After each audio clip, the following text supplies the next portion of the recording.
पढ़ने वाले हैं मैट्रिक्स, जिसके अंदर हम लोग पढ़ेंगे order of matrix, row of a matrix and column of a matrix. पिछले वीडियो में हम लोग मैट्रिक्स का इंट्रोडक्शन पार्ट हम लोग पढ़ चुके थे, तो अगर वो वाला वीडियो नहीं देखे तो उसको वीडियो को जाकर जरूर देखें। उसमें हम लोग इंट्रोडक्शन पार्ट पढ़े थे कि मैट्रिक्स होता क्या है, किस तरह से उसे रिप्रेजेंट किया जाता है, ये सारी चीजें हम लोग देखी थी।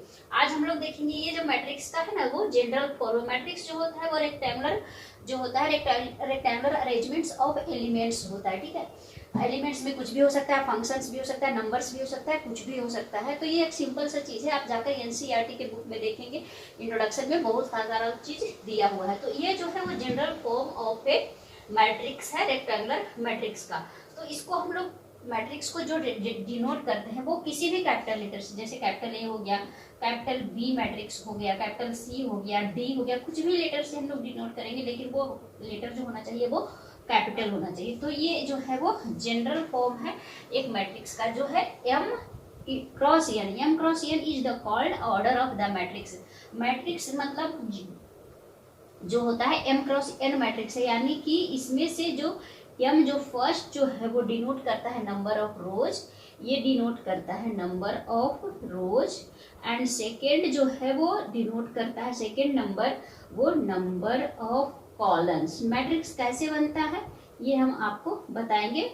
नंबर ऑफ रोज ये हो गया नंबर ऑफ कॉलम्स। तो ऑर्डर ऑफ द मैट्रिक्स, कोई भी मैट्रिक्स दिया हुआ है तो हम लोगों को सबसे पहले जो जानना होता है वो ऑर्डर ऑफ द मैट्रिक्स। कोई पूछ रहा है कितने ऑर्डर का मैट्रिक्स है, तो आप क्या बताएंगे? जब तक आपको पता ही नहीं है कि कैसे उसको हम लोग निकालेंगे, तो आप कैसे बताइएगा कि कितने ऑर्डर का मैट्रिक्स है। एज फॉर एग्जाम्पल अगर हम लोग लेकर देखते हैं, सपोज कोई मैट्रिक्स है A11, A12, A13 and A21, A22, A23। तो ये कितने ऑर्डर का मैट्रिक्स है, कैसे हम लोग पता करेंगे? तो सबसे पहले हम लोग जानेंगे नंबर ऑफ रोज के बारे में और नंबर ऑफ कॉलम के बारे में। और number of rose into number of column जो होता है, रो इज टू कॉलम जो कहलाता है वो कहलाता है ऑर्डर ऑफ द मैट्रिक्स। तो यहाँ पे नंबर ऑफ रोज जो हॉरिजॉन्टल लाइंस होता है, ये सारे क्या कहलाते हैं?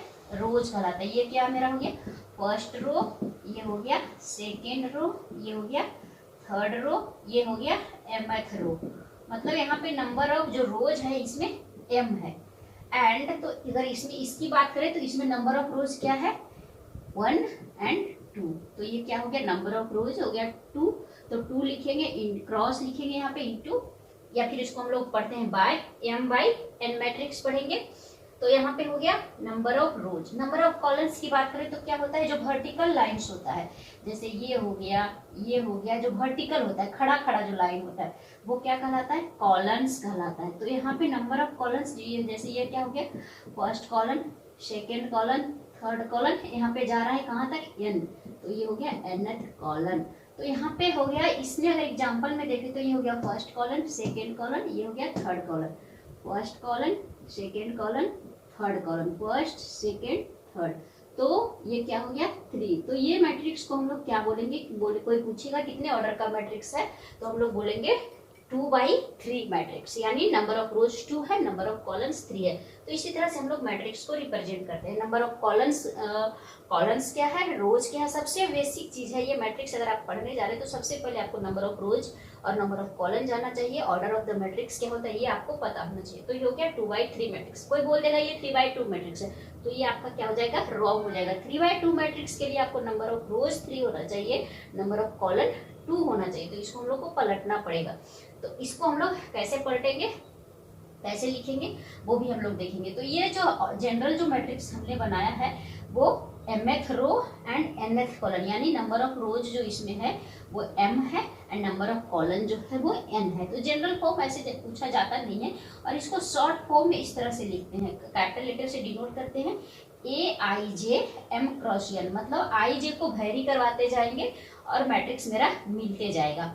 तो यहाँ इसका जो है ये शॉर्ट फॉर्म है, where I is equal to 1 less than equal to I less than equal to m। यानी I का मान जहाँ वेरी कर रहा है, वो जो रोज है वो 1 से लेकर के m तक। इसका मतलब क्या होता है? ये होता है इक्वल साइन, मतलब 1 से स्टार्ट होगा और m तक जाएगा, m और m से कम तक जाएगा। मतलब m से हम लोग ज्यादा नहीं ले सकते हैं और 1 से कम नहीं ले सकते, यहाँ पे लिमिट लगा हुआ है। ठीक है, और जो j है वो यही है क्या? 1 से स्टार्ट होगा और n तक जाएगा, मतलब कॉलम की संख्या मैक्सिमम n जाएगी, मिनिमम आप जितना चाहे उतना ले सकते हैं। 1 से आपको स्टार्ट करना है। वेयर i n j आपको केवल नेचुरल नंबर लेना है, यानी 1 2 3 फ्रैक्शन नहीं लेना है, जैसे हाफ 3/2 ये सब चीज आपको यहाँ पे नहीं लेना है, केवल और केवल नेचुरल नंबर लेना है। 1 2 3 4 5 इस तरह से आपको यहाँ पे लेना है। तो ये हो गया number of rose and number of columns के बारे में। एक और एग्जांपल हम लोग लेते हैं, अगर हम लोगों को यहाँ से कुछ निकालना होगा, जैसे सपोज आई हम लोगों को लेना है, इस पे हम एग्जांपल लेकर अगर देखते हैं कैसे हम लोग इसका मैट्रिक्स बनाते हैं। Then equal to I less than equal to M, अगर हम लोग लेते हैं m इक्वल टू 3 तो यहाँ पे कैसे बनाएंगे, 1 लिखेंगे, 1 less than equal to I less than equal to 3, यानी 1 जाएगा, आई का वैल्यू होगा 1 से 3 तक, एंड दूसरा जो है j अगर लेते हैं 2 तो and j n equal to 2, then क्या हो जाएगा 1 less than equal to j less than equal to 2, यानी जो j का वैल्यू होगा 1 से 2 तक जाएगा। तो अब इसको बनाएंगे कैसे, कैसे इसको लिखेंगे, देखिए i इक्वल टू, हम सबसे पहले दोनों को कहाँ से स्टार्ट करेंगे, 1 1 से स्टार्ट कर सकते हैं। तो सबसे पहले यहाँ पे लिखेंगे कितने ऑर्डर कितने कॉलम का मैट्रिक्स, A11 बनेगा, उसको कांस्टेंट रखेंगे, i को, ये i को कांस्टेंट रखेंगे, j को हम लोग क्या करेंगे वेरी करवाएंगे। तो i मेरा क्या है कांस्टेंट, तो 1 होगा, j होगा 2, तो ये हो गया 2, ठीक है। i को हम लोग वेरी करें, कैसे मैट्रिक्स हम लोग बना रहे हैं, i को कांस्टेंट रख रहे हैं और j को हम लोग पहले वेरी करवा रहे हैं। तो i हो गया 1 1, फिर i हो गया 1 2। अब हम लोगों को j को 1 है तो 2 आएगा, और i j है जो कांस्टेंट मतलब 2 1 हो गया। उसके बाद हम लोग क्या करेंगे, i जा रहा है 1 से लेकर के 3 तक, मतलब 3 और j कांस्टेंट रहेगा 1। इस तरह से हम लोग मैट्रिक्स को बनाते हैं।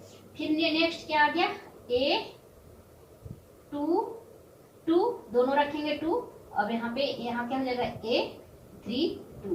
तो इस तरह से हम लोग मैट्रिक्स बनाते हैं, इसमें वैल्यू रख कर हम लोग इस तरह से मैट्रिक्स बनाते हैं। सबसे पहले क्या हो गया, दोनों का वैल्यू 1 दिए, मतलब सबसे पहले A11 आ गया।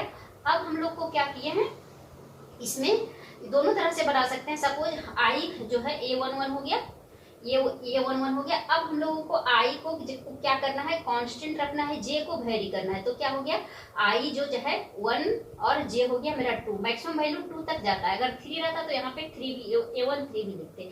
अब नेक्स्ट में आ गया मेरा क्या, यहाँ पे अब i को क्या करेंगे वेरी करवाएंगे, तो ये हो गया A21 और j मैक्सिमम कहाँ तक जाएगा 2 तक जाएगा, तो A21 i का वैल्यू 1 के लिए, सबसे पहले i का वैल्यू 1 के लिए लेंगे और j का वैल्यू लेंगे दोनों, j का value j equal to 1 and j equal to 2, तो 2 को बनेगा।